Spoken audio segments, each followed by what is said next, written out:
Sometimes when you have an unspecified sweet craving, you turn to the internet to be tempted. And boy, did the internet deliver this time. So today we're making brown butter salted caramel Snickerdoodle Blondies. Let's get into it. First off, we're going to prep our brown butter and the Snickerdoodle topping. To make the brown butter, place 1 cup of cubed unsalted butter in a 2 to 3 quart saucepan over medium heat. Err on the side of bigger rather than smaller when choosing a pan to do this in, as the butter will foam up as it browns and you don't want that overflowing anywhere. Stir often with a rubber spatula to keep the milk solids from burning as they brown, and after about 5 minutes it should smell nutty and be a dark amber in color. Pay very close attention at the end here, as you don't want to accidentally end up with burned butter. Transfer to a clean bowl to cool slightly and then set aside.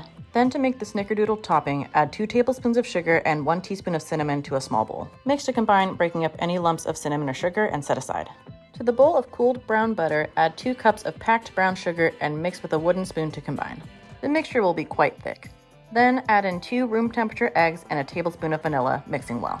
Next we'll add 1 teaspoon of baking powder, a half teaspoon of cinnamon, and a half teaspoon of salt. Give this a quick stir to make sure everything's evenly distributed, and then add 2 cups of flour.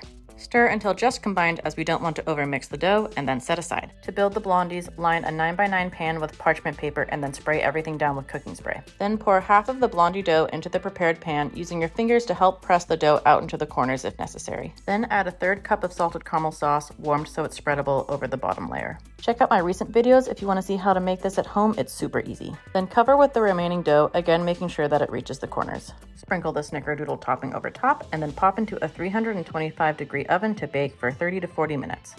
Remove the blondies from the oven once they're golden brown and set, and then sprinkle with some flake salt. Let cool on a wire rack and then cut into 16 pieces.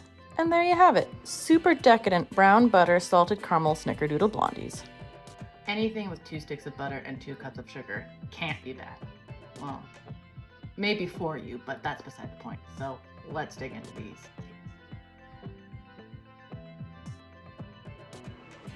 It just tastes like